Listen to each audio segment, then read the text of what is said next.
let's have a brief moment of into the pledge of allegiance.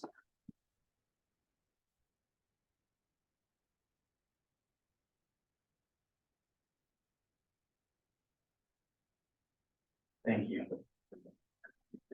I pledge allegiance to the flag of the United States of America and to the republic for which it stands, one nation, under God, indivisible, with liberty and justice for all.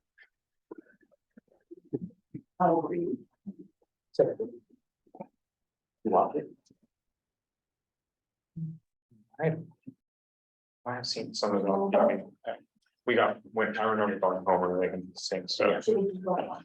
Yes. Councilmember Compton, Here, Emmeline Baker. Here. Farrell, Yes. Happy, Here. Keller, Here. Miller, Here. Mayor Fallon.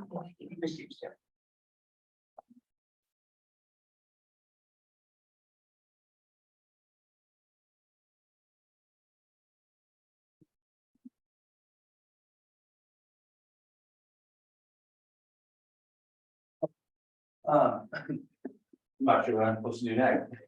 Numbers. Number 2, all right, additions or amendments to the agenda. No, I didn't have any. Okay, number 3, adoption of the consent agenda. don't we have to approve the agenda? Yes. No, No. no, No changes. Yeah. So we're just gonna go through adoption of the consent agenda, we need a motion. I motion to adopt the consent agenda. Got a second? I would like, second, but under. I'd like a discussion under ratification of bills. Yeah. Okay, check number 14752. If you want to find it in the, you think. It lists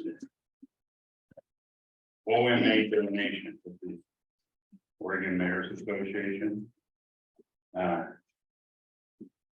first is the next FD, is that fire department? Would you check it? 14. Yes, so, the fire department was out on a call, Fire Chief Logan had requested to get water and food for the volunteers. It kind of rolled down and Kathy picked it up, Mayor Fallon did. Okay, I Yeah. just wonder why it's under that OMA, so, no, okay, that's fine. Yeah, I think that was a staff clerical error there. Okay. Yeah. But anyway, it lists Brigham Fish, Gorgeous, Spear, Bridgeside, and Cascade Farm. All of the donations, and it's a donation, there shouldn't have been a charge. And then the mayor picked up the bill. The problem I see is that we have a payment or a gift basket that was given to the Oregon Mayor's Association and it was not authorized by council. And it should have been brought to council first. And prior to council, from what I understand, the money came out of tourism budget. Is that correct? Yes, it did. Okay. It came out of tourism budget, it should have been brought to the tourism committee. So. We need some clarification to make sure that these sort of things are brought forward and not. Because quite frankly, I see this as an unauthorized action by the mayor.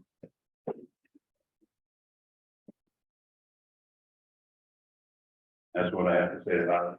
I know that there are things that we, because we determine the goals and the budgeting for the tourism committee as a city council. And we said up to $2,000 could be spent without That's a bill. council That's approval. That's for a necessary bill to be paid. This is just a gift. When we give out money to PTO to other organizations that they all bring in council, that's a gift that the city's giving. Jordan, do you have a comment on the spending of tourism funds? On the spending of tourism funds, I do not, I have to do some more research on that one, but, on the actual topic of council approving expenditures, I mean, there is operations of the city that an administration and staff can approve, but purposes like this, outside the operation of the city, it's not very clearly defined at what point it requires council approval. And if it's in a gray area, then it should come before council. And so that's a topic I actually suggest for, if not the next work session in the near future. Right. Discussion about bills. Discussion about bills, we should add that to the next, one of the next work sessions. Put it on the future plans list. I think it's noted. I said. Public hearings. We gotta, Don't move too fast. the motion, we got a second? Yeah, I second. We seconded it, we got a vote. Okay, Councilmember Compton, Aye. Emmerling Baker, aye. Happy, Aye. Keller, Aye. Miller. Aye. It You have passed. you have to note it passes. Oh, and it passes, thank you. It's my first time sitting in this seat, so I appreciate you guys all. Thank you. All right, moving on to number 4, public hearings, we have none. 5A. We have approved resolution number 1492 and choose recipient. Chief, did you want to present this one? Sure, okay. So this is the resolution to put old Medic 92 in surplus and choose the recipient of who gets it. There's 2 options. First is Columbia Gorge Community College. They're starting a paramedic program. They would like an ambulance that can drive and move around. And they're willing to in turn give us 2 or 3 scholarships for EMT classes. The next option is on-site EMS. They provide medical standby for various events. The biggest one being the racetrack out in Tide Valley. The reason I'm having you guys choose, on-site EMS is owned by one of our paramedics, Tessie Adams, and the EMS director for the college is another one of our paramedics, Julie Ryan. So I am trying to stay out of the middle and not be in the middle of that fight. So that's why I'm choosing to let you guys decide on who it goes to. I would love for it to be on my parking lot. What is the approximate value of the paramedic classes, the EMT classes? So they're about $4,500 a piece. And that's tuition and books. So there is gonna cover tuition and books. Mhm. Then, So if we're following what we just discussed in work session, next step should be a motion. And then vote on it. I just need to clarify that before I even, that's important information to know. And we've not like fully got the full contract from the college. We were waiting to see what council decided, and then we will get a contract from the college to then transfer that asset from our inventory to theirs. So we're moving to discussing after the motion, because that's hard for me to make a motion without further discussion, but. oh. Okay. I recommend that we declare the 2001 Ford surplus property and authorize it to sale. I second. I think we need to. Do we need it? to designate who the recipient Yeah. is, or is it? That's part of the discussion. I see. Okay, Yeah, so you're voting to approve the resolution to surplus it, and then Okay. where it goes is the additional. discussion. So now we're in the discussion. So We'll put the actual vote is whether we want, council wants the old ambulance surplus or not, sorry for the. Thank you for that can clarification. we ask questions of the fire chief? Yeah, as soon as there's the. We second and then have a discussion. So we're seconded, so. Okay, seconded. Yes, on-site EMS and rescue nearby, do they help us? No, they don't help us. She's in Corbett. They do not provide any 911 service, just standby only for events. Okay, and. So we have either we trade it for classes and books Mhm. or cash. Mhm. Is it fair to ask, what do you need more? Well, I need both, really. And would you spend that money on tuition otherwise? We would. So it's really, it's a wash, isn't it? Yes. Although we might get more in trade, we're not sure, we haven't heard about how much. That of how many people or, Yeah, I think at the start, we were initially thinking 2 EMT classes for 2 people. To be able to take the EMT class may not be this coming one, but classes in the future. So that's- Those two. about 9,000 then value.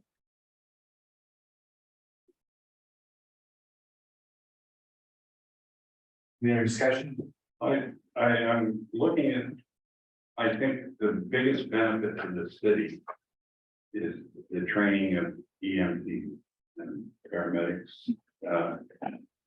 Because that's a resource for us.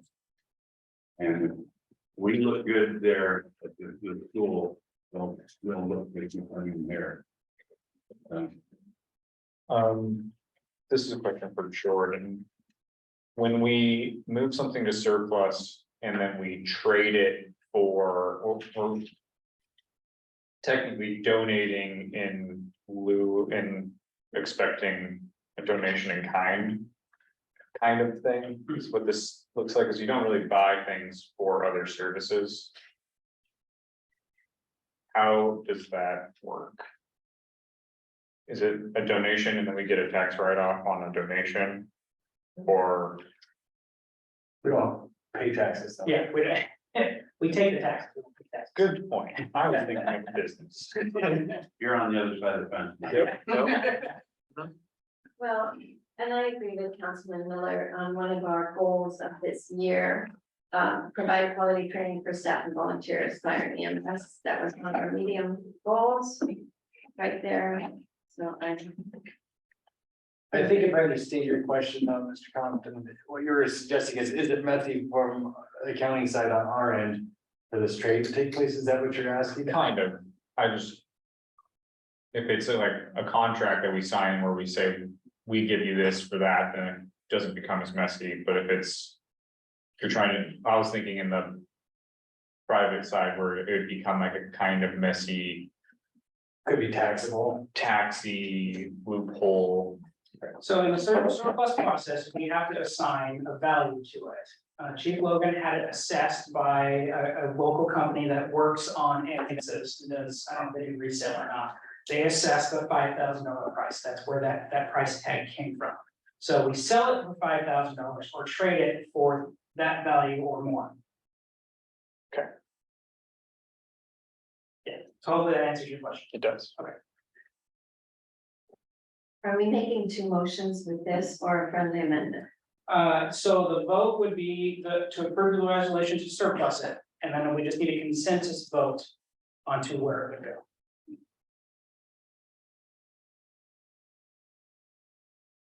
Any other input on, I heard 2 people voting or suggesting,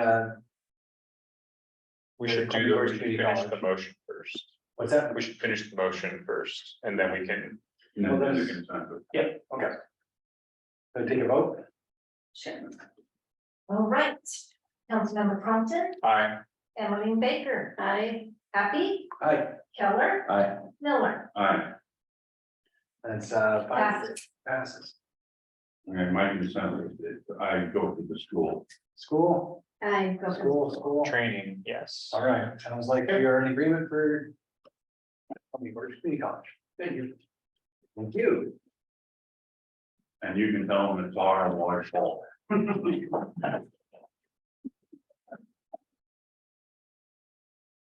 All right, moving on to 5B, the tourism contract. Okay. So I got a bit of a read here for staff reports, tourism support contract. At the August 28th, 2023 council meeting, city council asked me to research council's concerns about and opting to move forward with those concerns regarding the selection of the historical museum as the tourism support staff to the tourism committee. One of the concerns brought up was lack of interviews. The city attorney reviewed the RFP. The RFP does not state any requirements to complete interviews. And interviews would be at the discretion of the tourism committee. As a result of that, I had some extra comments from the attorney, so it won't quite match what was presented. As a result of that search consultation with the city attorney, the following is offered for the council for consideration. Oh, sorry, I read that wrong.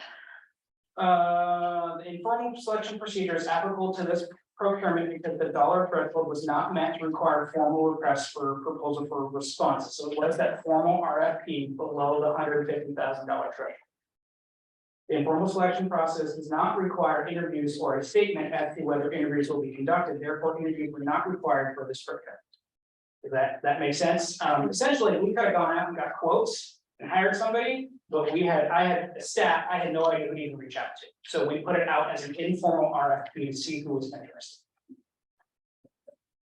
The other concern was lack of access to proposal materials.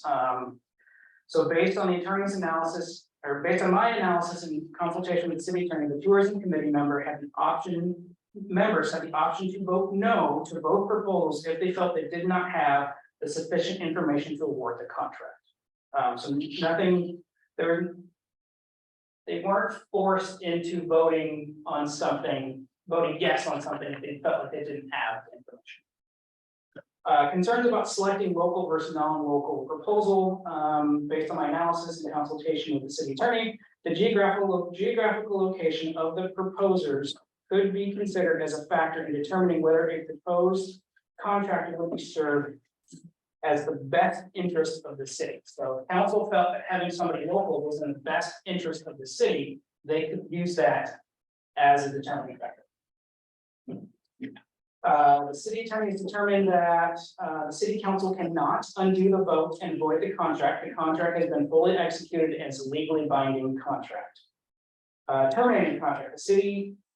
If the city does wish to end the contract with the museum, it must follow the termination clause of the contract and give a 30-day written notice. The city may be required to provide a payment for work completed to the date of termination.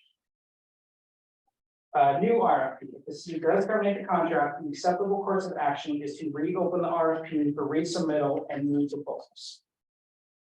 So council has two options: take no action and continue with the current contractor, vote to terminate the contract, giving 30-day notice with the museum, and reopen the RFP.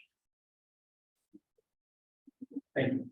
And we have public comment here. Ms. Stein, would you like to?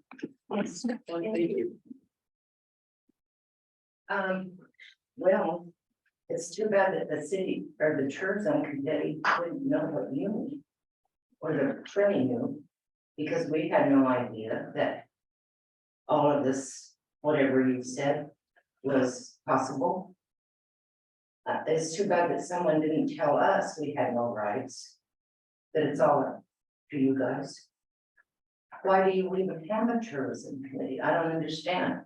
Why don't you just do it yourselves? If you're gonna overvote us every time we make a decision, then why don't you guys do it? You got so much knowledge and so much time, you do it. I don't understand. It's just mind-boggling to me that you can have all of these new members and you're all so smart. Why didn't you come and talk to us? Why do we have to come and talk to you? You're as welcome at our meetings as anyone. Denise was there. I didn't agree with what she said, but she was there. Where were all of you guys? I don't even know who you are. Look at the book in camera. I mean, it's two-way street. You guys can come to our meetings too. We spent 4 years trying to get our web page brought up because of your city's, the tech guy, which never did respond to us in 4 years. It was pretty hard to get Annie to be able to do anything with our web page or do anything with the computer because the IT guy here didn't do his job. We finally hired somebody new. And now Annie and Harry have been able to get the webpage up and unbroken. I'm not a computer person, so I don't know what broken means, but it was broken and they couldn't do anything with it for 4 years. The statement that Denise made that, she didn't feel that Annie did her job. I really don't believe that. Annie did everything in the world that she could to get this IT man to call her and talk to her about the webpage. Not her fault. And all the other requirements, she did it exactly what we asked her to. Gordon, our former manager, kept telling us that we didn't have any, we had very little money because our tax dollars for the room taxes were so low. So therefore, we cut back everything that we did because Gordon kept saying, we don't have much money, hold it back. And that's exactly what we did. You can't blame Annie for that. She put in as many hours as we requested her to. She held it to less than 20,000 last year. The year before it was approximately 20,000. But I'm here because of Annie. She was an absolute perfect person to work with. I don't know Janice, but I know that she's for the museum. And whatever she makes a decision is going to be for the museum. It's not going to be for tourism. If she's allowed to do this, I'm sorry. This is what I believe. I believe the city wants all of tourism dollars to go to that museum that's failing. They made $9,000 last year. And we're paying $20,000 for her wages. What's going on here? Do you want us as tourism to hand it over to the museum? That's what I feel like you're wanting. So should we do it now? Or should we just let you play games with us? And this Smiley over there.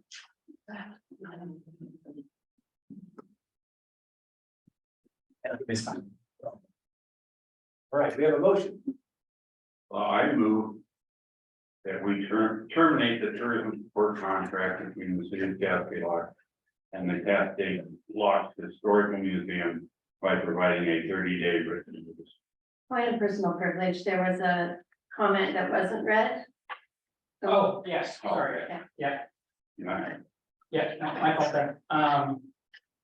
So this is a comment from the museum director Janice Crane, who submitted the proposal on behalf of the museum. Let's see here. I'm sorry that I'm unable to attend city council meeting tonight. I had a previous commitment that I could not reschedule. I'd like to clear up the confusion surrounding my proposal on behalf of the museum to the tourism committee. For those who did not read the proposal, I suggested combining the 2 half-time positions that the tourism committee funds into 1 full-time position. This new role would become 1 efficient point of contact for all things Cascade Lodge tourism, reduce duplicate duties, and a collaboration would allow us to access both government and nonprofit grant opportunities. It is a great idea. How amazing would it be to have a person doing tourism development full-time year-round just for Cascade Lodge? All the attachments provided to satisfy the requirements of the RFP. The posted RFP asks for resumes, references, and work samples, including the qualifications of current staff and length of employment in proposals is a common practice. As the director, my resume is regularly attached to grant applications, even if it's not necessary to be doing all of the work. There's nothing dishonest about sharing which leader is accountable for guiding project completion. The city regularly contracts with companies to complete work. This application is no different from the council hiring the University of Oregon to complete strategic planning or now CFO for accountants. The museum's regional network agrees that this is a great idea. Our organization's collaborative references for the proposal include colleagues from the Columbia Gorge Tourism Alliance, the Oregon Heritage Arm of Oregon State Parks, and the Port of Cascade Locks. We received additional messages of support for the idea from the people we work with at ODOT and the Confluence Project after the RFP deadline. Hold on, not quite there.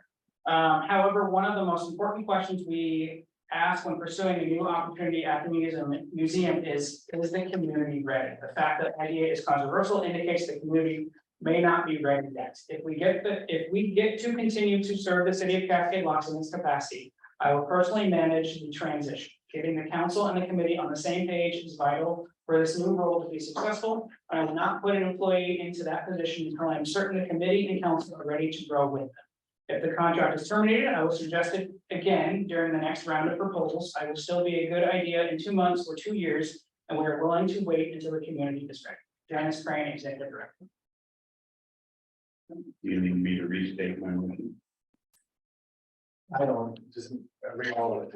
Yeah, go ahead. Okay, I move to terminate the tourism support contract between the city of Cascade Locks and the Cascade Locks Resort and Museum by providing 30-day written notice. We have a second.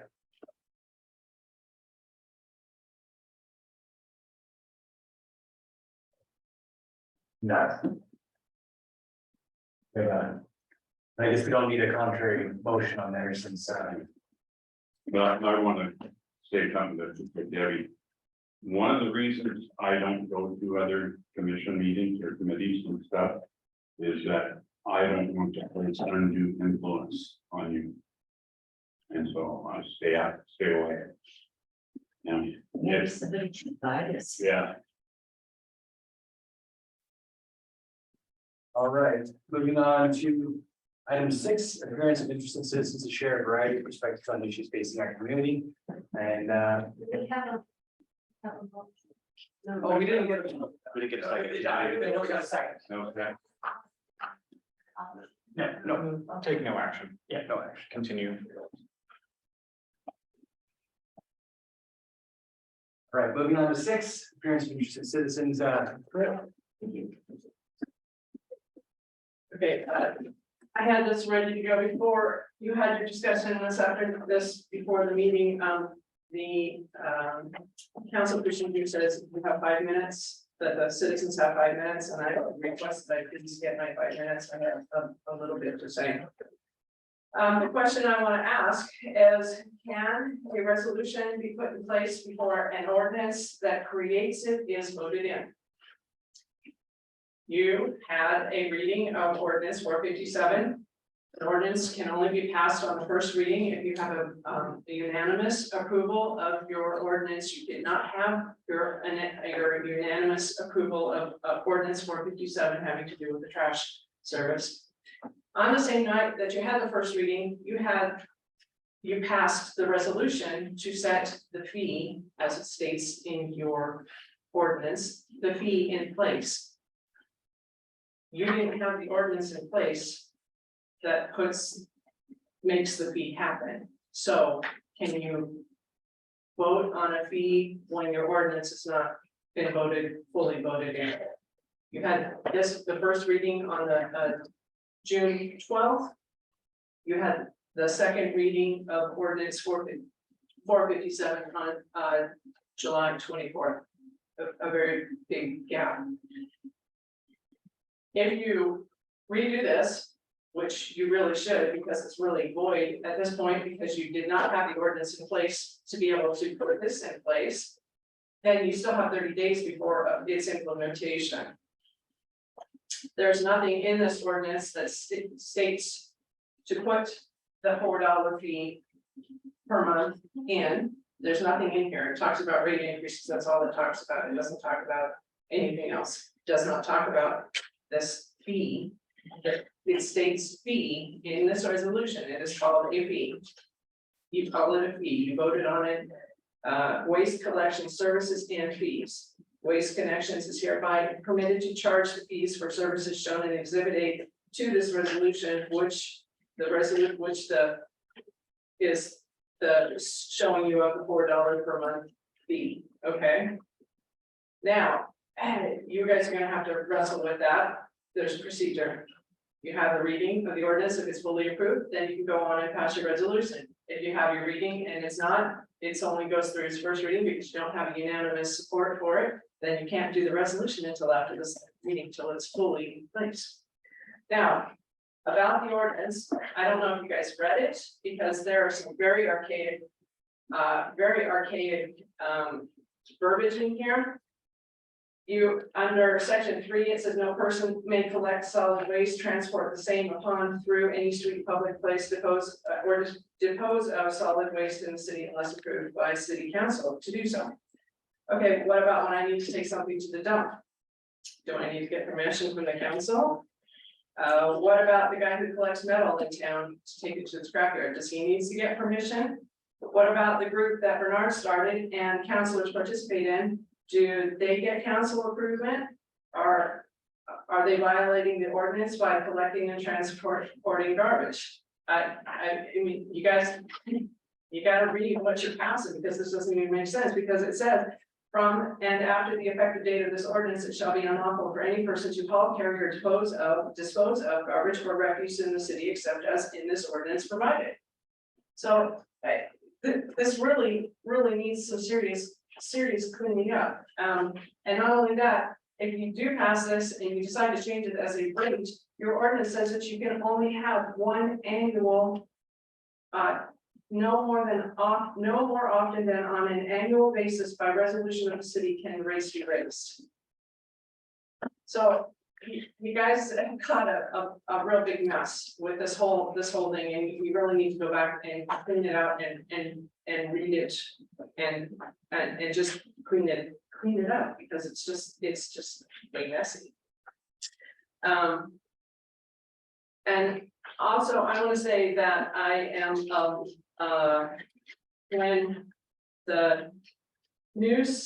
when Jordan came here, I was very optimistic. The budget process was a wonderful process. It was very transparent, very forthright. But lately, I feel like that city administrator is getting outside or inside pressure from people to not stand up for the citizens. I'm gonna give you guys all a copy of the ICMA Code of Ethics, which active members of OCCMA, which is the Oregon City County Management Association, which every city administrator is generally part of, has to follow. These are their rules, these are their guidelines. 2 says serve the best interests of all community members, and 10 says resist any encroachment on professional responsibilities, believing the members should be free to carry out official policies without interference and handle each problem without discrimination on the basis of principle and justice. Lately, I felt like that there has been some undue influence, because a city administrator report said one thing, and then at the council meeting, it got changed to say something, something got added or more clarified as the night went on. And I would just, you're here to work for the city, he's here to work for the citizens, not just the council. He represents us as well. And I would strongly suggest that if there's a class or something that he can go to, because this ordinance, this is very simple stuff. Ordinances and resolutions, you got to know the order, you got to know what you're doing.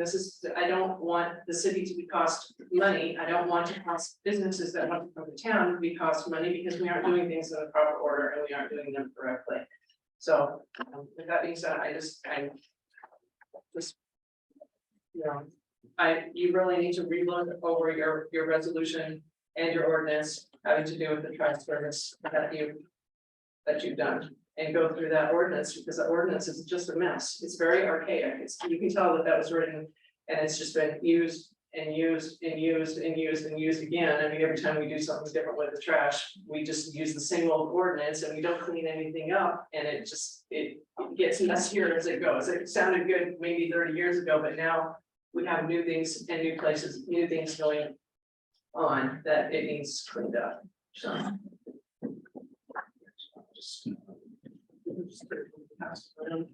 Maybe you have Cody online.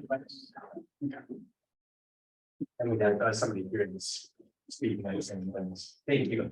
And Ms. Hyman, is that how I say that job? Okay, thank you. People try to say kill them.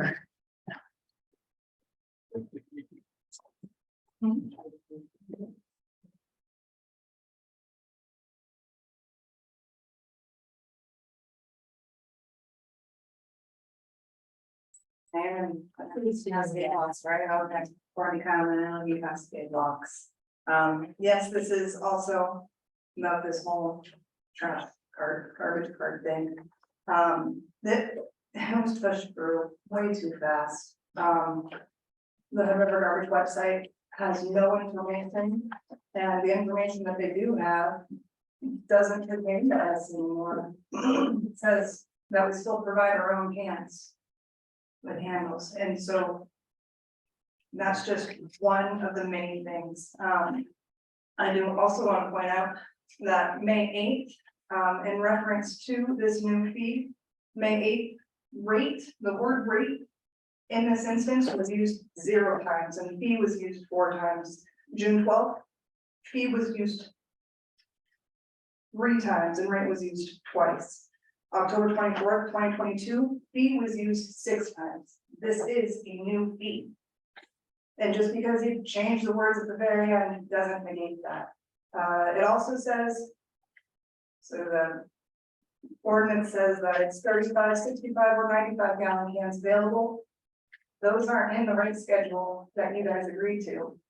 The only rate schedule you have is a 35 gallon rate schedule. How can you agree to a rate schedule when it's not even presented? I mean, that right there just throws it all out. And also it says in section 6B, it says they can only be 60 pounds. Are you gonna have a 95 gallon trash can that weighs 60 pounds? Like the only amount of trash you can put in is 60 pounds worth?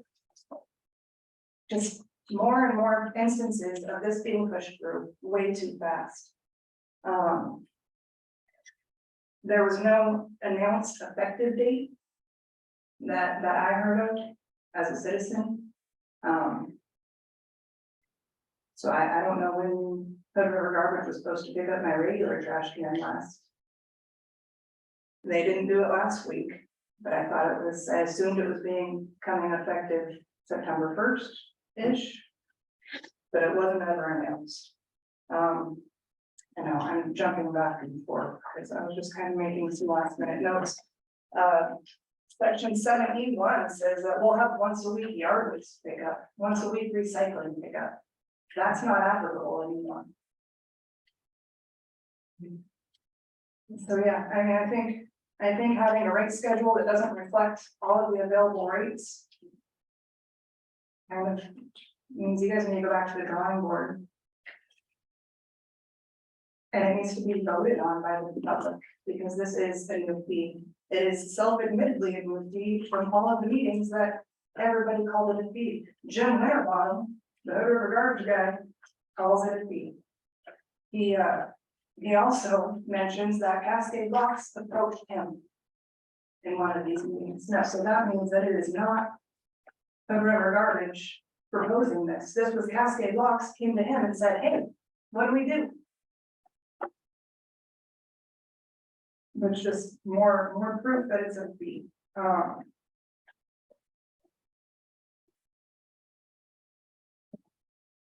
Nervous and painful, very bad.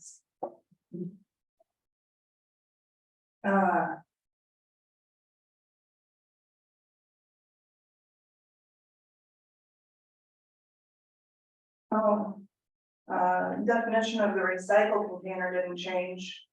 So as far as we're concerned with this resolution, we can continue to use our same recycling cans. And something that definitely wasn't told to the community was that we are paying this fee forever. It was kind of, presented like it was a 10-year contract. So no, Winterbottom said it is a fee forever. And then the fee will never change. It's very frustrating when the people that got voted in are asking the community how they feel about this. That's my, thank you. Thank you. And we have an online. Yes. Totally would like to, Mr. Steelman, would you like to speak? Yes. Can you hear me? Yes. Yeah, I've got just a couple of things. First one is the council rules after the executive session last week. I filed a a complaint with the Ethics Commission, and I made a mistake thinking that there was a law in effect, but it didn't go into effect till the 24th of this month, which gives the Ethics Commission full authority over all public meeting laws. So regardless of that mistake I made, last week, something wasn't done at the end of the executive session in accordance to our council rules.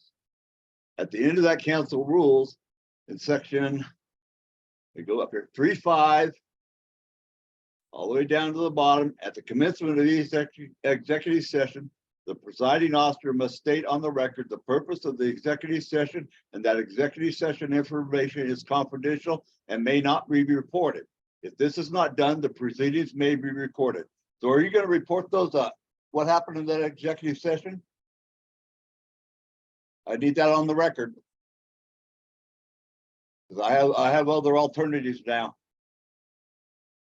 This is an opportunity for you to speak and to us, but we're not. gonna Okay, be- I'll take that as that you don't want to be on the record. So next I want to congratulate you for trying to infringe on the people's right to speak. I want to ask you, where are you getting your authority to do this? There's no state law that gives you this authority. So I assume it's federal law. Well, you're touching on such shaky grounds here.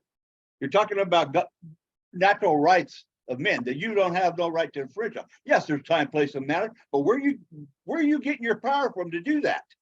I want to know. Your council rules? Please, don't make me laugh. Where are them powers coming from?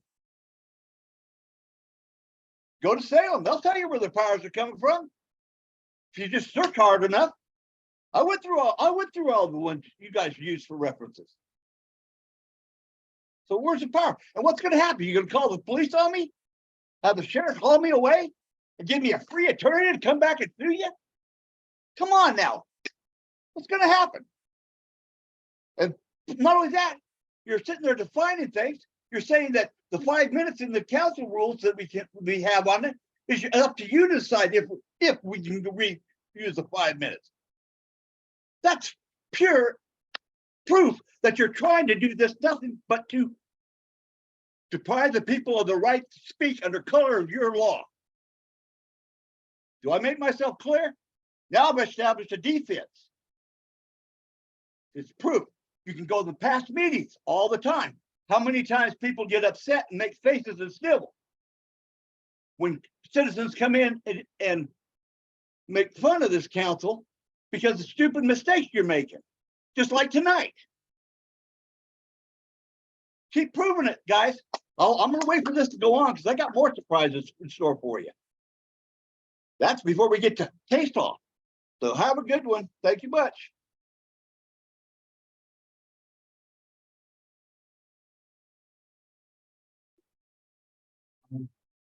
He's muted, so I think that I can close your statement.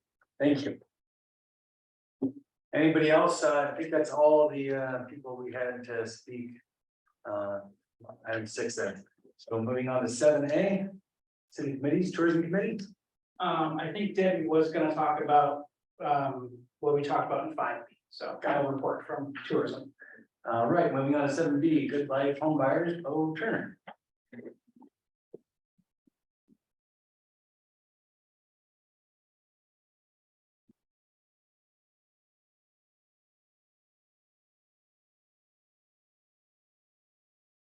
Council, thanks for having me back. I'm here to talk about a individual rate proposal for our project over on 1400 Forest Lane. We had a presentation about a month ago, talking a little bit about our data center, a little bit about demand response. We touched on a lot of things. So in the interest of keeping everybody on the same page, I'm going to try to keep it as simple as we can and leave room for questions, since this is kind of a nuanced subject. Jordan, I think it's gonna be slides, really. I'm not sure if you got the. Oh, I did not. When you send it? Right before the meeting, okay, 15 minutes. So we're moving forward with our 3 megawatt project before we have a rate in place for that service, just because we know that we're going to need to get to that scale eventually to support the kind of business that we want to run. And in addition to talking about our 3 megawatt project on the Forest Lane property, I'm here partially on behalf of the other miners who are in your community who are already running these small boutique data center facilities.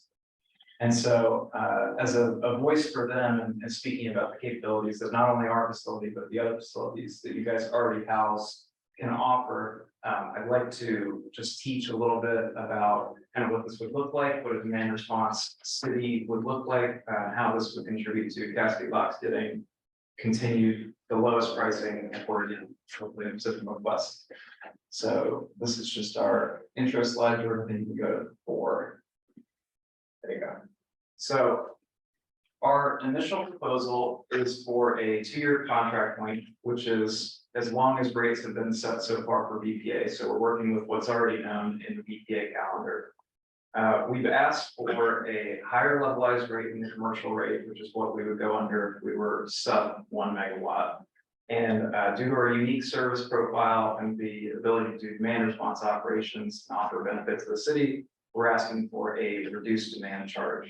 So currently in our project, we've got all of our plans reviewed. We submitted plans with the county electrical inspector, and everything is made it through plan review. So we're essentially ready to build right now. It'll take us about 45 days from the time we first break ground. And we've got everything on site so far, apart from our transformer. All of our data centers are already at the facility. And as far as I know, I just got an email this afternoon that the city engineer is just waiting on our comment on our interconnection design. So we're really ready to start right now, pretty much, is the framing for what we're trying to do with this rate proposal. You can go to the next slide, Jordan. So our rate essentially is, we wanted to set out a $250 basic customer charge, which is double what the current industrial basic charge is, a $52 megawatt hour energy charge, which is level with the year 1 industrial rate. As you all know from the last rate proceeding, the industrial rate was hit the hardest of any as far as rate increases. So we felt that taking the industrial rate was a fair compromise, knowing that the city got their cost raised on them. And so we have our demand at $2.10 for on-peak kilowatt usage, which is lower than standard because we are not using the city distribution system, being right next to the substation, as well as offering these demand response services where we can turn off in emergencies, as well as when it's economically beneficial to the city to turn off. You can go to the next slide, Jordan. So as just a backdrop for what the city currently has, this is more zooming out from our project, talking about what's already here in Cascade Locks. So everything that you see on the screen has nothing to do with our project, which is before we set anything down. So currently Cascade Locks has 3 facilities, 2 of which are renting from the Port of Cascade Locks in the flex buildings, generating, I think, $8,000 a month in revenue for the port. And between those 2 facilities in the port, as well as one down the street on Herman Creek, there's about 1.5 megawatts that currently operates consistently. I know as well that at least one facility has plans to expand. So you're looking at 1.5 to 2 megawatts that you're currently servicing with the ability to perform demand response. And so in my view, this is a great setup for the city because you've already got this tool that essentially you don't have a program to use to the most effective way that it can be used. And based on our estimates, just on looking at other demand response programs and other utilities, this is all across the country, not just the Pacific Northwest. 1.5 megawatts, if you were enrolled in a curtailment program, can save you anywhere from $300,000 per year to in the upper ends where emergency generation has to go on multiple millions per year. I mean, it's really staggering numbers that can, in the extreme cases, pay for the energy of the entire city for the entire year. Now, this is based on a model like Texas, where these programs have been operating for years. Part of what we're coming in and proposing to the city is the BPA doesn't really have these demand response programs fully finalized. And so in a sense, you're coming in before they've really learned how to negotiate these contracts, but they know that they need it. So if we keep going on the slide, I think the next one we're talking about. One more, Jordan. Sorry, 2 more. One more. There we go. Okay. So this is from BPA's strategic plan for 2024 to 2028. They're outlining how they're going to cope with the next 20 years of new power needs, as well as new generation coming online. We talked in the last meeting about huge amounts of wind generation, other intermittent sources, creating this problem where you've got load that doesn't fit a set generation profile, generation that doesn't fit a set profile, matched with load that usually does fit a set profile. There's no controllability. And so the only way the BPA sees that to cost effectively mitigate this is to have customers that are capable of demand response, which just means being able to respond to emergencies or economic based factors, turn your load down to either give them more transmission capacity because transmission is getting too clogged, or because they have to recruit new generation like a thermal power plant, coal, natural gas, something that while the city may get energy at $50 a megawatt hour, BPA has to pay up to 14,000 a megawatt hour to turn on those incremental generations.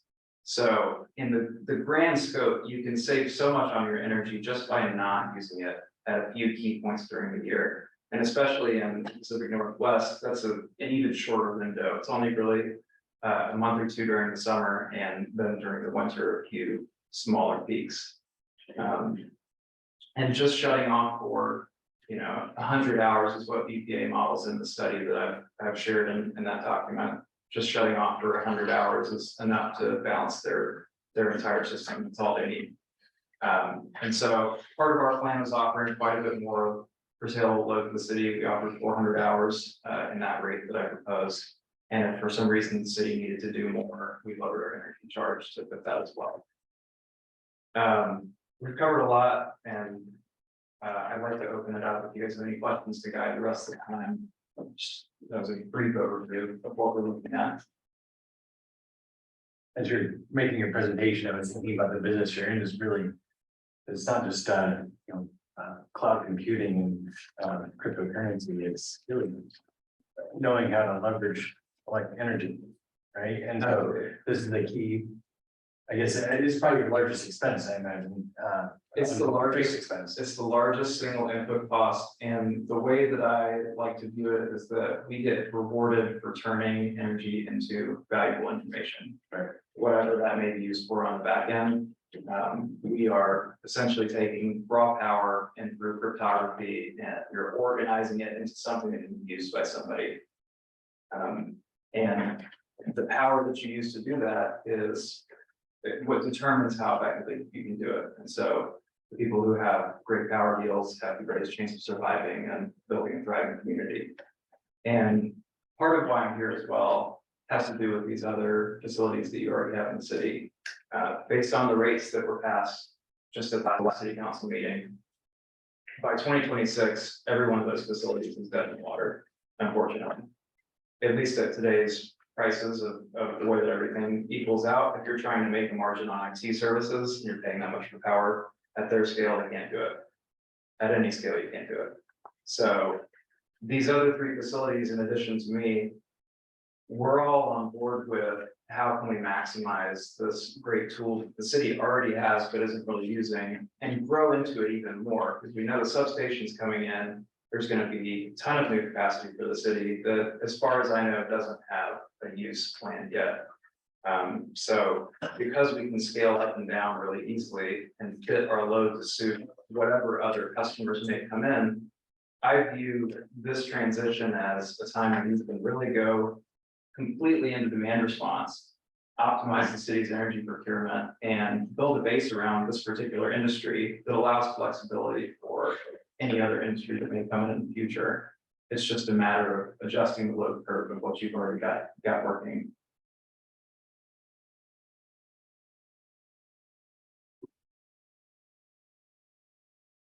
Anybody else have any other questions? Would any contract be written in that you would definitely be curtailing, or I forgot the terms you used, the load response? Mm-hmm. So that's written in. Yes, exactly. How fast can you adjust your loads? Because I just see you're using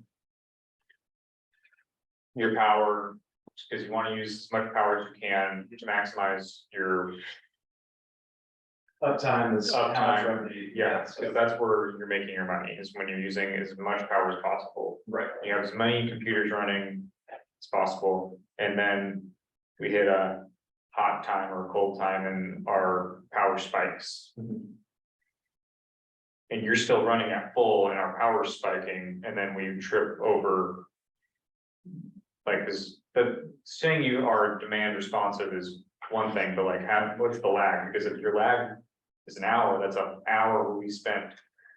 Where we peaked at double our normal load instead of. For sure. So we can be controlled in 60-second intervals. It does depend on what your downstream computer is, how quickly it can respond, just based on the spec and model, but almost all of them can respond within 5 minutes.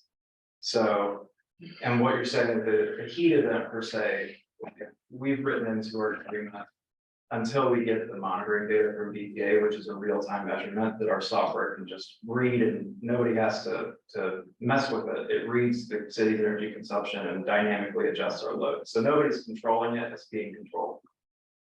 Until we do something like that, the city has known times, like the middle of the day throughout July, where we should already be anticipating that we're gonna be turning down. And so in that case, we would just go ahead and schedule, hey, from 10 to 12, we're gonna do a periodic ramp down as people's ACs are coming up throughout the day.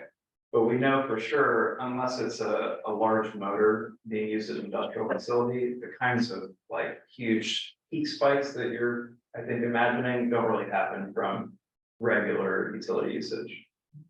No, but like you said, until you have the computer that can do it automatically in real time. There's a lag between when you even know you need to turn it down, because your computer's 5 minutes, that's not gonna trip any major power spike, but. If you don't know you need to turn it down because. We have a cold spike in the middle of the night and everybody's heaters are working double time to. And that happens, like you get a cold spike in the middle of the night and everybody's house needs to work harder to stay warm. For sure. I will say though, looking at the city's energy graph and just BPA in general, the winter peaks are always lower than summer peaks. I'm just thinking of things that could cause issues. In the future, if like, until you can get real-time information, because those high points would be very costly. The rest of the time would be great. I'm just thinking of like trying to get at the negatives. For sure, for sure. So we would be able to respond as long as we've got the data really quickly to any kind of real-time event. And as we are currently, the city system currently, even if we, with the city's past max load, if we didn't curtail for an event and we messed it up, we still would not be big enough that the city should be worried about blacking out. We're engineered within our plans so that barring anything unforeseen, you got a higher peak than anything the city's ever seen. We fit within the system without having to do anything or curtail. The blackout's not my worry. Our system, it has enough, especially with this new substation coming, there's enough capacity in there to fill it. It's just that power bill for the residents will suck because it all flows down and we just hit a new peak, and that's what we pay the highest amount of rate change, like BPA will charge the city the most tier 2 price in those situations. So I just want to clarify though, and I want to make sure I understand, I don't think that's gonna hit the residents' power bill. No, it would It'll hit probably hit the city, which doesn't have might not necessarily have cash reserves to pay for It could affect our cash balance. huge spike like that. Because Part of the reason why we're making these rate adjustments is to actually get our reserve funds in that fund to the level that they're required to be at. and we live in a regulated system that's pretty nice, but like Texas just now had a rate spike of 200% because they had a hot period, so consumers were paying like $5,000 a kilowatt hour. Where like even our industrial users are paying. Was that kilowatt hour was like 52 cents? Like you're over 100 times more of what their standard rate would be. Yeah, it was, and that would not happen here, but it's, if you're doing the demand fixing, you run that risk of spiking over or tier two, like we're already in tier two, it's just how much more tier two price are we needing to pay, and if we're charging a certain amount to our customers, which we've already signed contracts and get, then we don't only make money, but we lose money. I will just say that any business that comes in, you're going to have to sell them power, and almost no other business would even have this tool as an option. So if the power is going to be used, if you're going to recruit new businesses, if you want new businesses to come to Cascade Locks, you may as well get the kind that has the ability to curtail, because most don't. Of BPA's total load, only 5% can be curtailed. And that's why this is a valuable service as well. It's because it's known that it's needed, and it's not so common up here that it's an obvious resource that they can use. So every incremental megawatt that you have on a demand response program for the next 20 years is an economic tool that you have in the city's pocket that you wouldn't otherwise have if you didn't have a demand response capable business. For the majority of the time, I agree, like that part is huge, and the thing with other customers is like you can kind of bet on their power consumption. There's hardly ever a time when like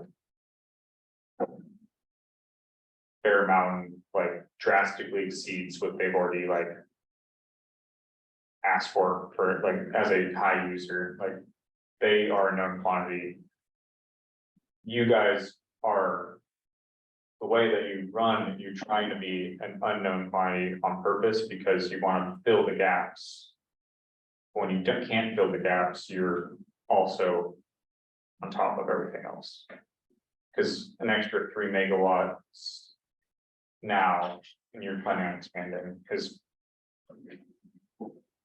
filling the gaps is good when it doesn't fill the gaps.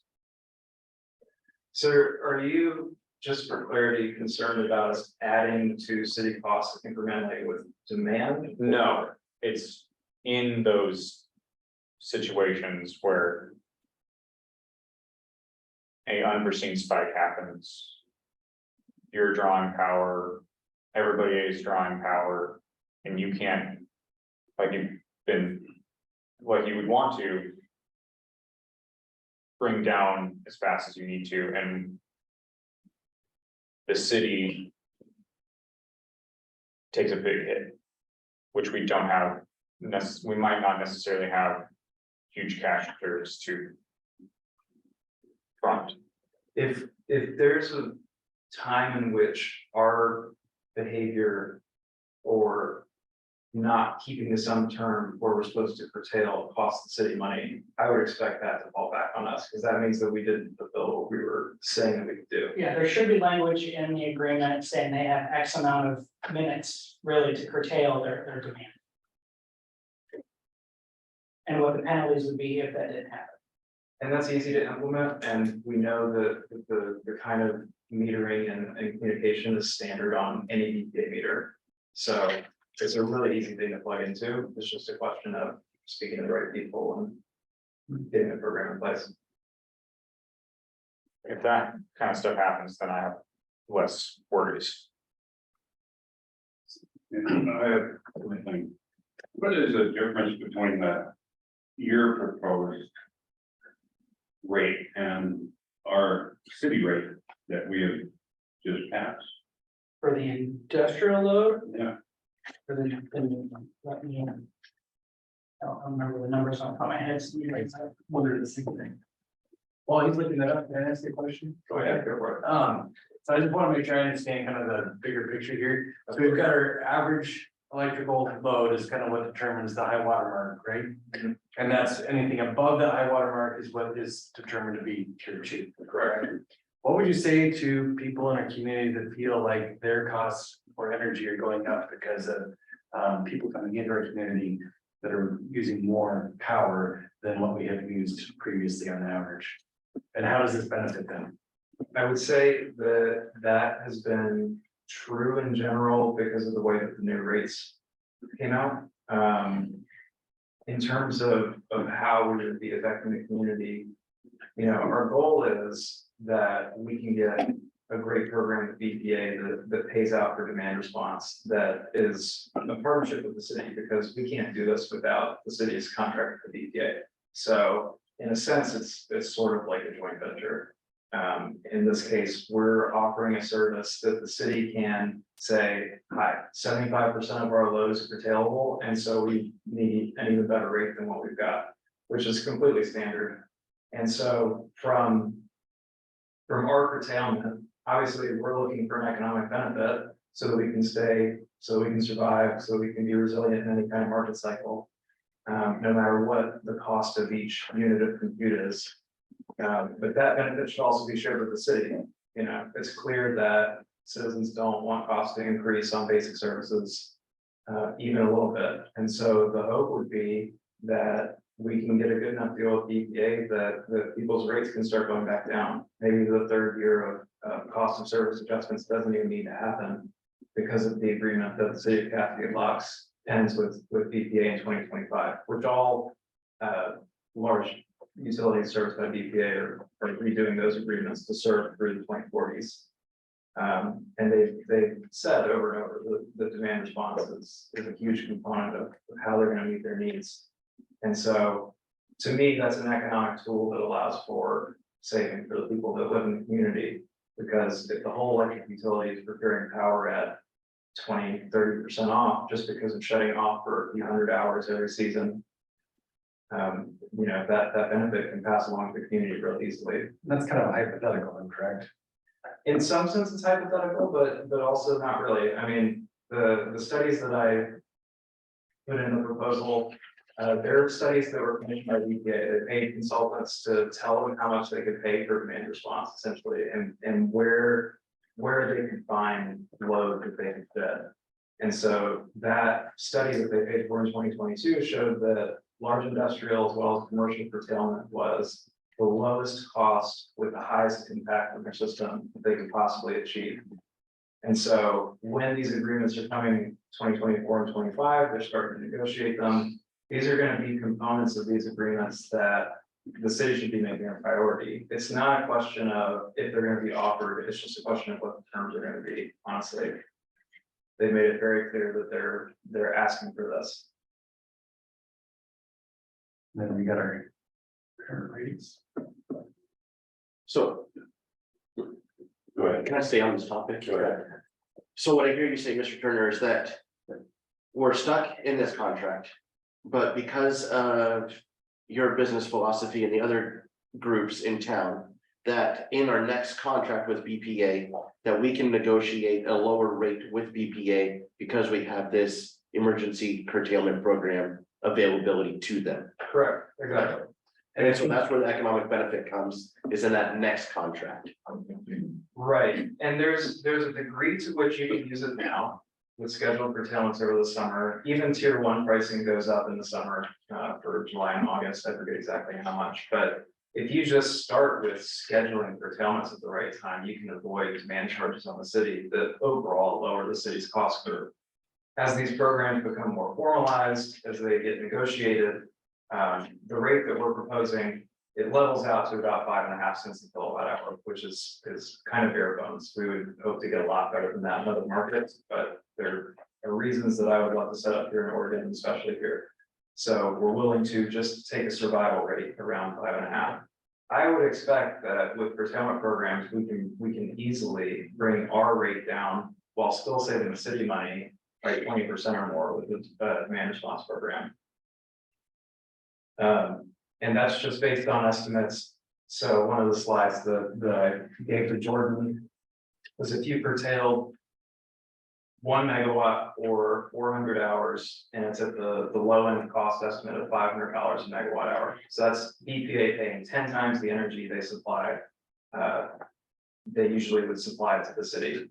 So if we just shut off in that 400-hour scenario, that's $200,000 off the power bill, which the yearly power bill of 1 megawatt is only about $500,000. So that's on the low end, 40% off of your total yearly bill for turning off for a few hundred hours. And it's just because these few spikes have such an outsized effect on rates. I mean, when you go from paying $50 a megawatt hour to $14,000 a megawatt hour, if you're trying to spin up a natural gas plant, it even being able to turn off for 24 hours, even just 12 hours is a huge, I mean, it could change the total cost of energy by 20% or more just for shutting off for 5 to 10 hours. It's really unbelievable. And it depends on the energy generation mix and seasonality and what hydro conditions are, what this actually means for BPA. But in the reports that I've shared with you, it's their estimates as to what they could save on additional generation by having these services. All right, what I'm seeing here now is that your proposal is your energy charge for off-peak is basically the same for the first year, and it's slightly below for your second year, but your on-peak demand for the first year is only about 20% of what our rate would be, and the second year maybe even less. So, Correct. the big change difference is your peak charge. And that's partially because we offer the ability to shade your peaks. So in an ideal situation, our incentives are completely aligned, and we're shading peaks so that we're not incurring any additional cost to you, as well as we're right on the substations. There's no distribution system costs, which are factored into what you usually charge customers. So there's several costs that we're saving the city, and we're keeping the same energy rate. But we're offering a unique service that I personally believe is going to be one of the most important stories in the next 20 years of our energy future. I think we're offering a great rate to the city that really helps both of us go into the future with a strong foot in the energy door. Similar to what Councilman Happy asked about what you would say. What would you say to another industrial large user about these rates and why you get them and we're not giving them the deal? I would say that nobody else can do what we can do. The demand. Demand response, frequency adjustment. I will just illustrate that our electrical systems run on such exact measurements that on the transmission lines that feed all of our power, it vibrates at 60 cycles a second. And if that drops to 59.925 cycles a second, you have brownouts starting. That's a very small adjustment for bad things to start happening. And so it's a very finely tuned system that runs transmission infrastructure. And if you have someone who's capable of, when there's a voltage drop or there's a frequency drop, immediately cutting off to save that, you potentially keep people from having brownouts, blackouts, or shorts on the grid. It's a valuable service because of how interconnected and exact and fragile transmission systems are. Our energy grids. And I'll admit, I didn't start studying this until this became my business. This was not something that I understood. I didn't know how transmission worked. I didn't know how generation worked or how power got from one place to the next. But it's a very complex system that we have that keeps all of our basic survival systems alive. And being able to alter what you consume in a matter of seconds or minutes when it really matters.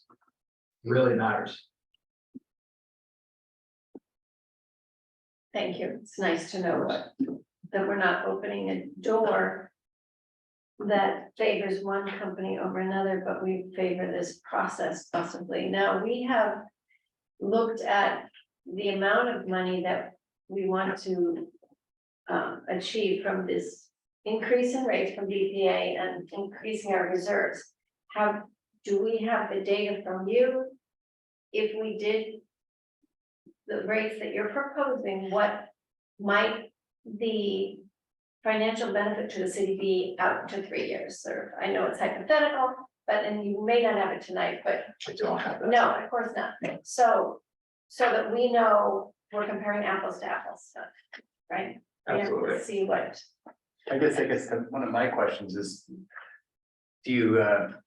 how do you feel about the math from the person that did our rate study? I mean, you're challenging it here a little bit.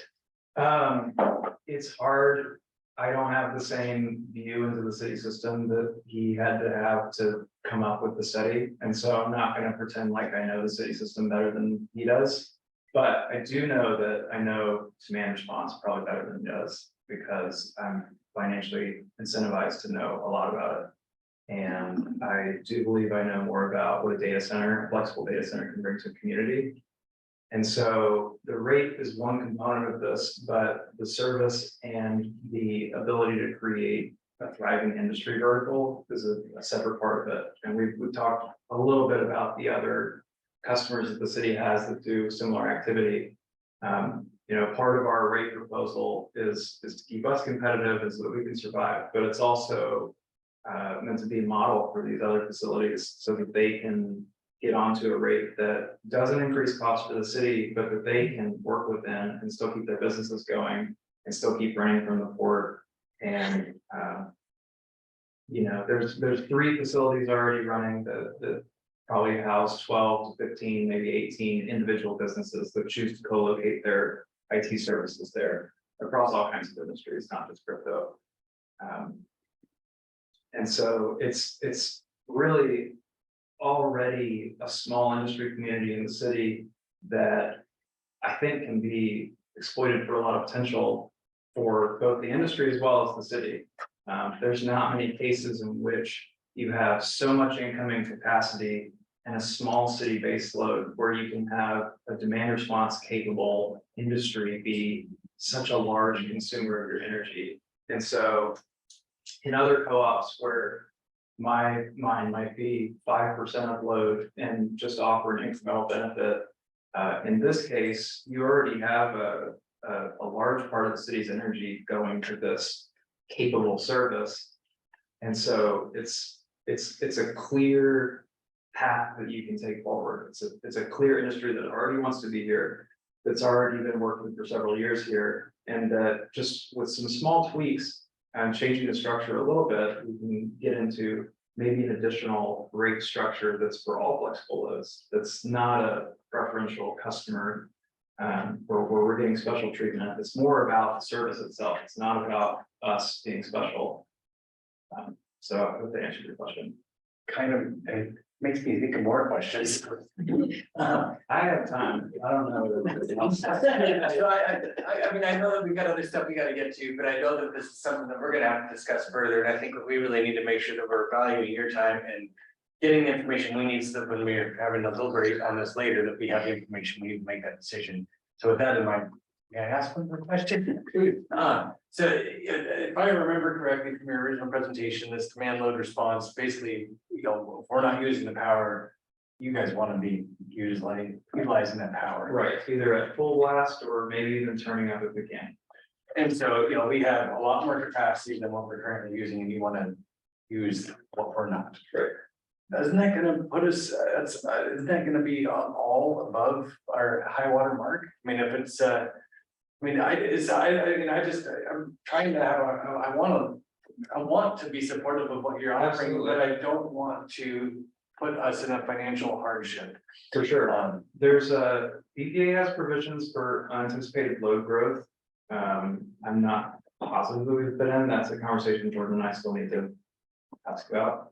But that may let us be served, or let the city be served at a tier 1 rate for our new large load, at least for the first year, which would balance things out quite a bit. With the rate high watermark, that also moves. So that gets remeasured every 2 years, I think. It was 2 or 3. It's every 2 years, but it moves very well.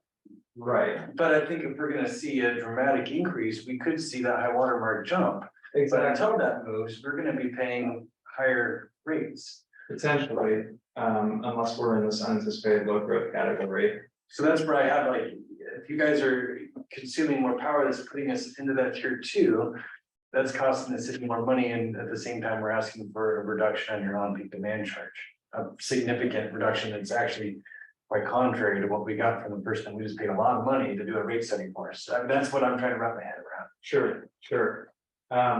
The way that I understand how different our rate is from the city's published industrial rate, it would not, especially with the extra capital that was planned into the rates, I don't think there'd be a significant challenge for the city.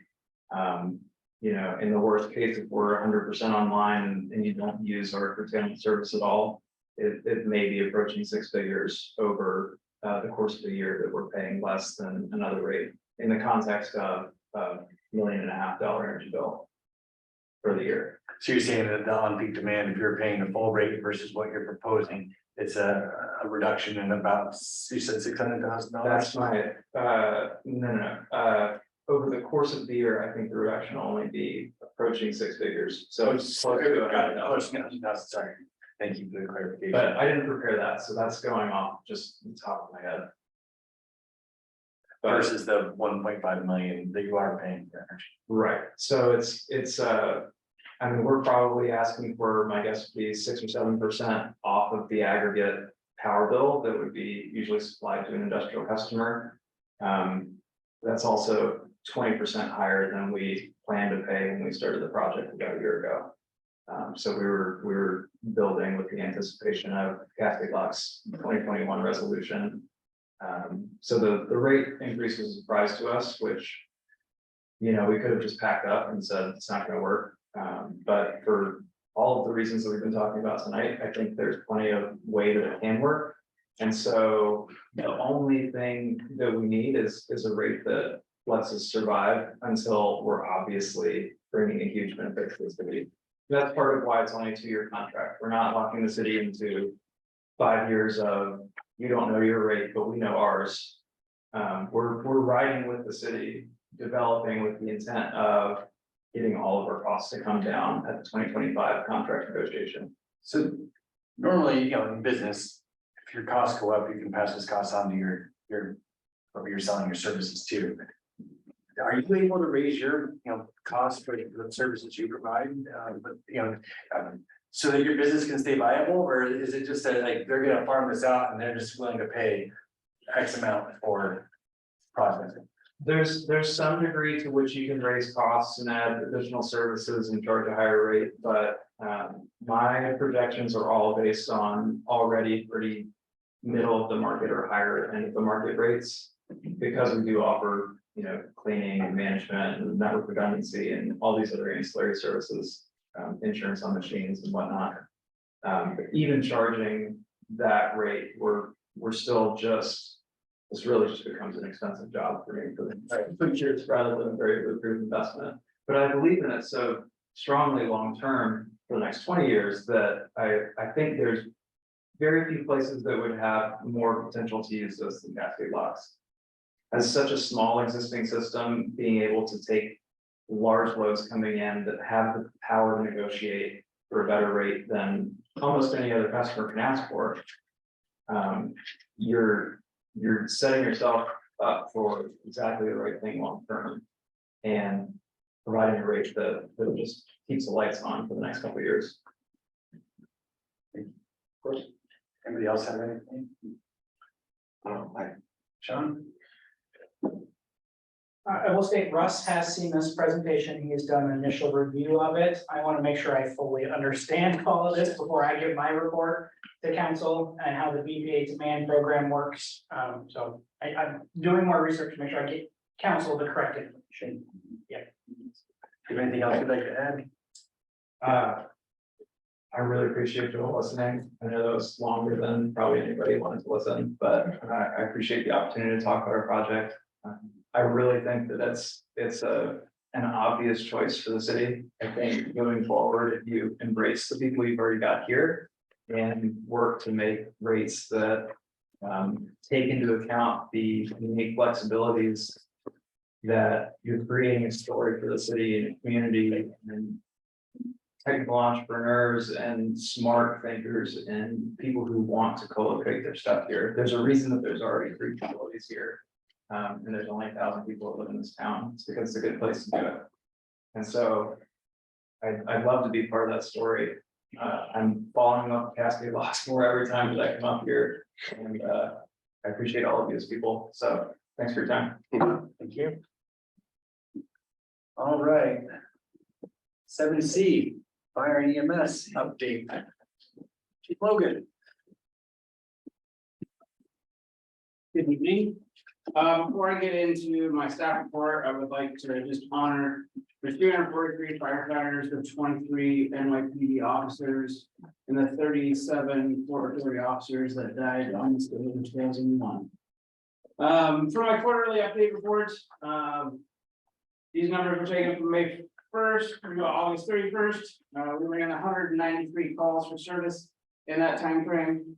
134 of those calls were within our city / our ASA and Hanover County, so that extends to Vienna State Park. 38 calls for service were on Multnomah County contract area. We provided mutual aid to Skamania County 12 times, and to the rest of the Hanover County 3 times. So that's any call east of Vienna State Park. We also responded to Wasco County 6 times since April 1st. Which puts us at 287 calls for service at the end of August.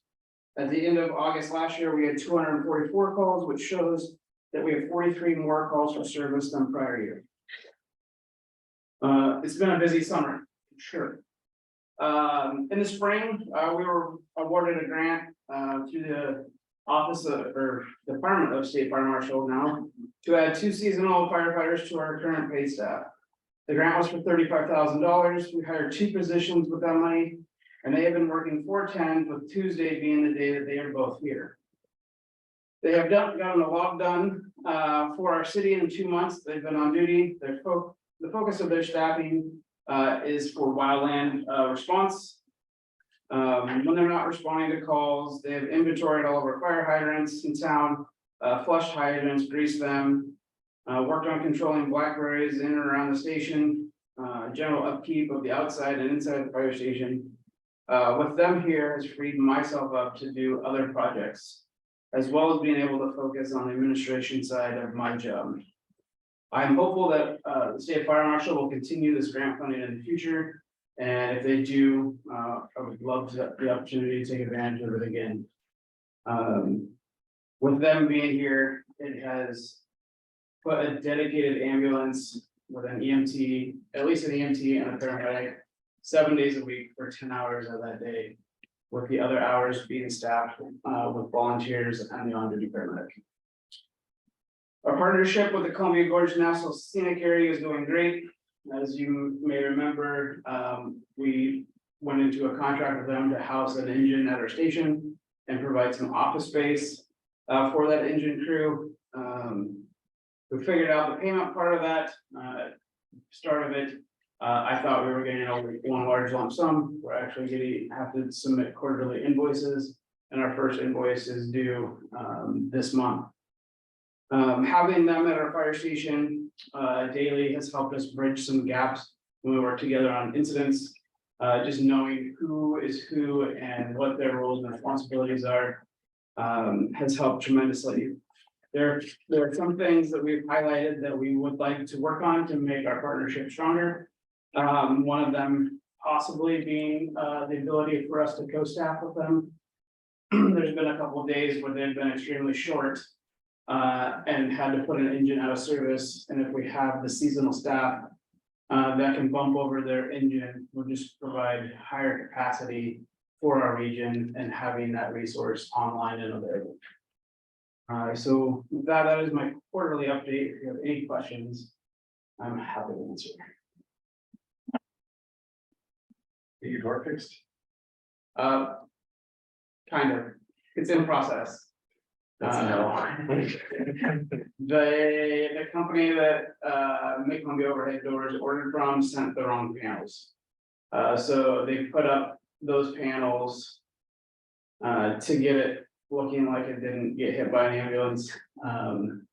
But hopefully this month they will fix it all the way, as well as an additional motor that is on its way out and some weather stripping around all the doors that is brittle and falling apart to hopefully save us some energy costs. Good time to get that thing here. So I'd like to thank you for. And your staff for the service stuff. My family, my uncle Ralph had a stroke on the 30th. And you guys are over there and transported him to Hood River, and then my mother had a small stroke the next day. And you transported her to Hood River, and you guys were very professional, very quick. And your staff did a wonderful job. Both of them are back in town, both of them are doing well. Uncle Ralph's getting more attention than you wanted. Yeah. But I really appreciate all the work you guys do. You guys are a credit to our community. I'll pass that along to my staff. And I just want to say thank you too. I appreciate your reports. You're always so thorough. I appreciate how you have so many things to manage, the emergencies and the administration, finding a grant and getting a grant. I just think this is fabulous, and I appreciate everything that you're doing. And I know with it, we've all seen the budget. You're not getting paid, but the fire chiefs are getting paid and our EMS people are not. And I hope that the schedule change has helped them feel better about that. And I just really, really think that this department is doing fabulous things. Thank you. I had a question about the Multnomah County contract and your data collection to increase that rate. Yes, so we have really started fine tuning our data collection in regards to Multnomah County. Last year, I found out that our partners to the west of us, Corbett Fire District, is getting $70,000 for their Multnomah County contract, and we're still sitting at $20,000. We attempted to renegotiate last year and kind of got shut down. I'm gonna go back to them with some data-driven solutions and see what they say. I think it's only fair that we get what our partners to the west of us are getting for providing the same service, if not a higher quality service, because we also bring an ambulance to the mix where they have to pull from AMR for their contract. And with AMR struggles in staffing and having enough ambulances available within the Portland metro area, it would only add additional burden if they had to come all the way to the line. So that is. When does the contract expire? I don't think it technically expires. I don't think there's a sunset date on it. But we're gonna go after them here next month or the month after, kind of as soon as fire season winds down, and we're not going to 53 calls in a month. I had a question about the fireworks ordinance. Where are we with that? Fireworks ordinance. Cause we always said no fireworks in town. And I read the ordinance and it says if they're can be sold legally, they can be lit. But what we talked about was empowering you to be able to shut it down and I don't think we've moved any further on that just yet. That's definitely a winter time project. it's something we can work on. Yes. July. Yes, Want to make sure we don't forget that. right. Anything else? Thank you. Thank you. And 7D, City Administrator Bennett report. Okay, so last Tuesday, the 5th, I presented to the court on our EDA grant, the project progress and plan updates. This is the same thing I presented to city council back at the beginning of August, a little more condensed version of it. Talked about kind of what the plans is, why we're doing it. At the time when these plans were developed, we were in talks of possibly getting Beau's business as well as Roundhouse. So there was a very high demand to get that level of power up there. That's why it was so high. As well as moving both of our substations next to each other. I passed along that, you know, in dream world, we get $1.4 million from the port and we would have to pay it back. That's not gonna happen. They will want some kind of reimbursement, whether that's a loan with an interest to it, some kind of transmission fee, something where they can recoup their money is most likely a route they want to go. But that discussion's in the works. They will be holding a work session themselves to really digest that information and see which route they want to go. If they don't go that route, we'll have to go not back to the drawing board, but there are less expensive options that instead of us getting that 35 megawatt substation, maybe it goes down to 20. Because that demand that sounds like the port, I could be wrong, things might change. Their business plan isn't going to be high usage facilities, maybe, you know, smaller ones, medium sized, light industrial issues, maybe even resort type. So not that high power use like they were looking. So that's where we're at the moment. Unfortunately, again, more of a waiting game. First we were waiting on BPA and now we're waiting on the port to see where they want to go. That's where that stands. Both Councilor Miller and Council President happy to talk to me about old garbage cans, and I approached a gentleman about Hood River Garbage about the dilemma of what some residents would want to do with their old garbage can, especially if they had garbage in them already. So I had a flyer made up free of charge. Hood River Garbage will be putting a trailer on the southeast corner of the building, October 5th through 9th, and anybody can come over and drop off their old garbage can, and they'll haul it away. So if you want to get rid of it, you can get rid of it. Strategic plan meeting, we had the final steering committee meeting last week on the 6th. We did a deep dive into the recommendations from U of O based off the open house and the survey. There is a U of O is working on the final draft. Has been emailed to the committee for them to do a final review. And it is planned to be in front of council on October 9th for your review. The League of Oregon Cities Region 8 Small Cities meeting is this Thursday, the 14th, and I will be in attendance for that. Is in motion. I have a couple things that popped up over the last week since I sent this out. The first one is resolution 1491 electrical rates. There was a clerical error in it. One of the rates for the commercial in-city commercial or general service rate was incorrect. So we corrected that in the resolution. It now matches what was presented to council both in the PowerPoint and the report. So it's just a clerical error. It does not require going in front of council again. That has been fixed. Yeah, another one. At that same meeting for the port, the last week, they talked about doing a joint work session with the city. They're discussing items they want to talk about, and I was asked by Port GM Blue to talk to council on if there's any agenda items council would like to discuss, and then staff would work together to create that agenda. Are there any, and I guess I don't need to answer right now, if you want to email them to me, are there any items that council would like to see discussed in that joint work session report? And then the last item I had is the community funds request form. We talked about it a month ago now. I got that information from the auditors about upfronting the money versus reimbursement only. I didn't quite get clear guidance from council on how they'd like to proceed on that or ready for the form to go out. So I guess a little stuck on where council wants me to go with that form. If they want the instructions put on it, we need to know if it's reimbursement based only, or if council is willing to front the money for smaller nonprofits.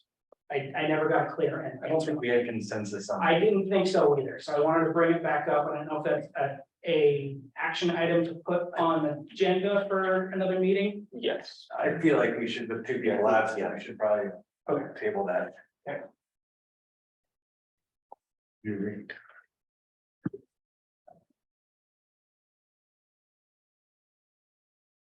Okay, that's all I have. And the LOC conference is 11 o'clock on this Thursday. This Thursday, No cost to attend, but you do have to register ahead of time. correct. Yeah, so it's in our email. Register. I'll be there too. Perfect. Closing comments? Don, you want to start us off? Sure. Well, I go last, so I have time there. I want to thank everybody for coming and voicing their opinions. We do listen to them and take them into account. They're greatly appreciated. Thank you, staff, for all your hard work that you always do. And I want to put an open invitation to all city committees that we have open slots in our agenda for you to come and talk to us. If we can't make it to your sessions or vice versa, this is an open invitation to come to the city committee report presentation. Does it?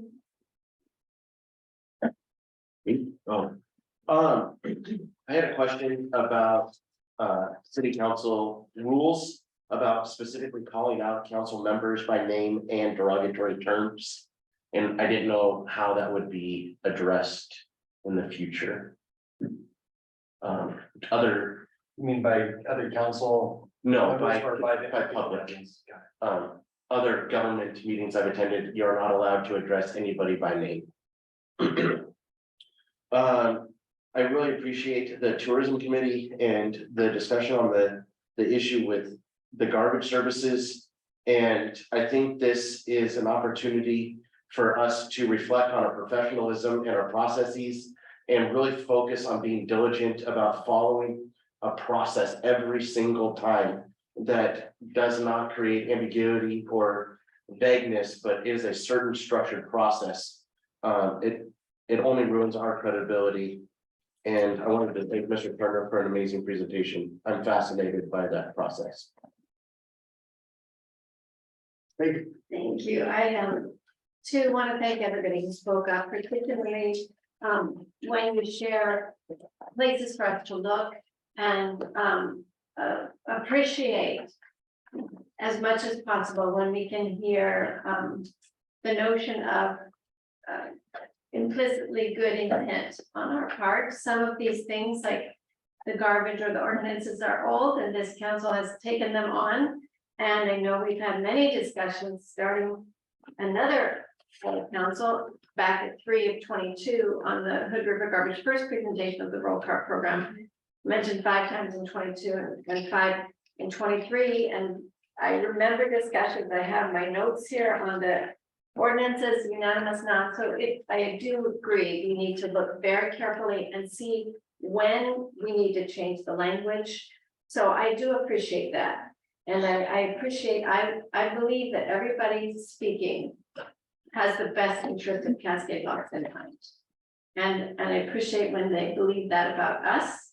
If the word fee was used by a person instead of rate, when it was really a rate, I believe that's human error and not somebody trying to hide anything. And I appreciate, we are all unique and we have our own beliefs and yet I ask you to all, that whole saying of John Kennedy, ask not what you can do for what the city can do for you, but what you can do for the city. So when you want to volunteer and say, hey, here's some better language that I see, love to hear that. Anybody can help us with that, and as well as appreciate the invitation from Councilman Compton to come for any committees, and I hope they will. I do love the report given by, not a committee, but the fire staff. And I would love to hear more reports. I hope our committee meetings are such that they can be not at the same time as us, and maybe even use the owl if possible, so that they could be more open to the public. And we did get out our guidelines this year. I hope we will have some work session to turn those guidelines into committees into a nice document that they can more easily read, to make it more clear. And the goal setting is part of our committee. In our paperwork, we're meant to do goal setting and budgeting with our committees, so having that, so I appreciate that. I want to speak to the fact that we have a planning conference coming up that I think our administrator shared with our new, shared with us before, and you were gonna look into that LOC, that was a good thing. Oh, yes, yeah, they did. Yep. And so I am very hoping that somebody in our planning or somebody can go to these things. I certainly learned so much, and I don't know if we have budget for that. And on that note, I just want to give an update on Main Street since I am the contact, and as Administrator Bennett will report, we get a lot of emails. And the most valuable ones are researches they're sharing that appear to be tourism related. I have shared with tourism in the past, grants, opportunities, or conferences. There's a big conference coming up that I hope somebody on tourism can go to. I've shared that with them. And I specifically asked the director if TLT funds can be used to pay for that. And yes, so I don't know if that will occur, but again, there's some grant writing at that conference and some other things. I wanted to share out that I live in the downtown area and I have seen more homeless. In fact, a man threatened me. I had to call the non-emergency police. I did find another neighbor who's involved quite a bit to go visit a truck where people have been camping in their truck. And we brought food and a little bit of money and asked how we could help them get to where they needed to be. And I printed some resources that I could find, and that's something I hope we'll follow up on if we have a resource page to help people, because actually the young woman wanted my recommendation, which was the first to call. And now that we have code enforcement, I think that's great. But following up on resources, and on that note, I know somebody talked to City Administrator Bennett about our homelessness plan. And I know that there's a lot of federal and state funding for that. We can't do it all.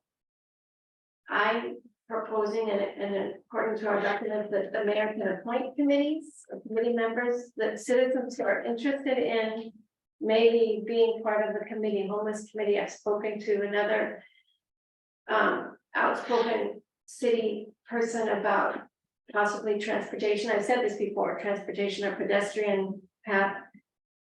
Maybe certain individuals focusing and sharing ideas with the city council, looking for the grants, looking at the ideas from other cities might help. Of course, we go to these conferences and we learn, but we can't do it all. I'm just putting that out there. And yay, code enforcement.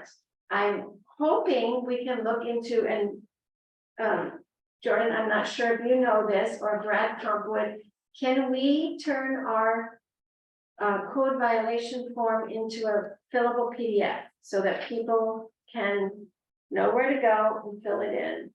I'm sure it can, yeah. Okay, I didn't know if we had that ability, if it makes a security lapse, or if Brad Crump would ask that question. I can. Thank you. Okay, that would be great, I think, because I still remember the sheriff telling me with the lack of sheriff presence, code enforcement is really important. And is that person able to go to the conference? Yes. Yay. I met a code enforcement officer in Dunsmere, California. When I broke down, this person fixed my car. I'm telling the city council how great he was. And he said that this conference he went to helped him so much, so yay for conference. And I know I'm talking a lot, but I had a lot written down that I want to share. Yes, I guess that's it, that's where it was. Oh, I did bring some things, the planning conference. Appreciate that you brought this ethics, from the person in the audience. And if I forgot anything, I'll let it be, because I've spoken a lot, thanks. Oh, I'd like to thank staff for all their hard work. And Debbie, Tiffany, Courtney, Cody, John, and Beau for speaking to us tonight. How many homes refuse the new roll cards? That I'm aware of 5. I did get an email from Jim Winterbottom this afternoon. It sounds like all of them have been signed back up, I believe, but I need to double check that. Okay. Are businesses getting the can? I think most of them have the large, multiple yard dumpsters. Because I know the church didn't receive anything. Okay, all right. Okay, and also that the resolution, as it states a fee, leaves the city open to litigation. So are we gonna get, I think we need the city attorney's opinion on that. Where that resolution is, whether it is legal or not, and if its statement of the fee causes us a problem. I had a meeting with Merced this week. I got my orientation for the Economic Development Committee. I'm looking forward to starting with them. And let's see what else I have in here. There was an email put out on our council email thing, and then it was directed at us by a counselor to go down and maybe interview somebody or ask them questions. That is very close to being a public meetings law violation if it isn't. So I would, if you have a question, it's got to be done here in council. We can't be sending out a broad email to counselors directing them on something that is going to appear before council. So I guess just a warning on that. It's something we got to pay attention to. And one sad note that I have is we used to have the Samson Social, and this year they decided that evidently they are disbanding it because there's too many Santa Clauses on that weekend. And so you're dividing all these kids up. There was 4 Santa Clauses on one weekend. They had it. And they have told me that they are going to donate the remainder of the money that they have to the PTO, which is about $980. And as soon as they tell me to release it, I will release it because they put it in my church fund. Councilor Miller, just to clarify, you're talking about the church right here. Yeah. Okay, that's what I thought. Yeah, the historic one. The one that was built in 1894. The church. Yeah, that church. Okay, and that's all I have. Oh, and I will be there Thursday in Motor. Very good. Well, thank you everybody for your patience and help with me getting through tonight's meetings. I appreciate that. It's definitely different being here than it is over there. So thank you. And again, want to express my appreciation for everybody's participation and input during the work session. Felt like I was really productive. And I definitely felt like it gave me a little clearer understanding of how things can operate. And I feel like that was a really good conversation that we had. And I'm looking forward to continuing that conversation to refine the form and make those small tweaks.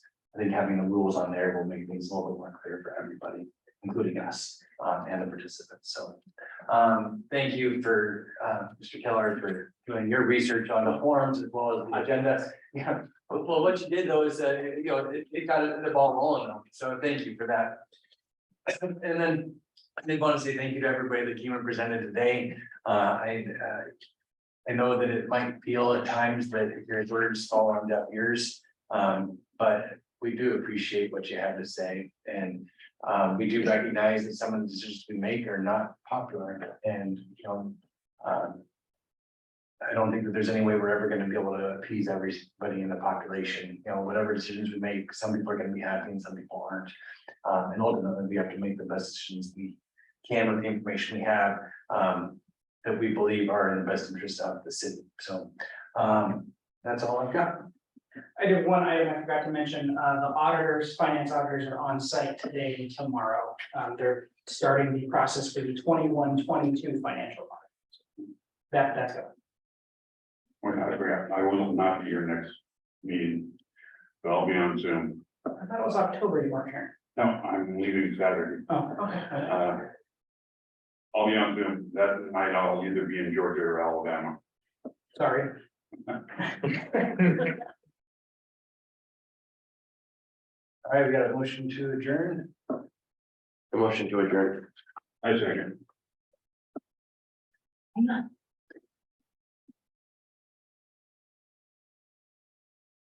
Okay, Councilmember Compton, Aye. Emerald Baker, Aye. Happy, Aye. Keller. Aye. Miller. Aye. That's it. Ready? Thank you.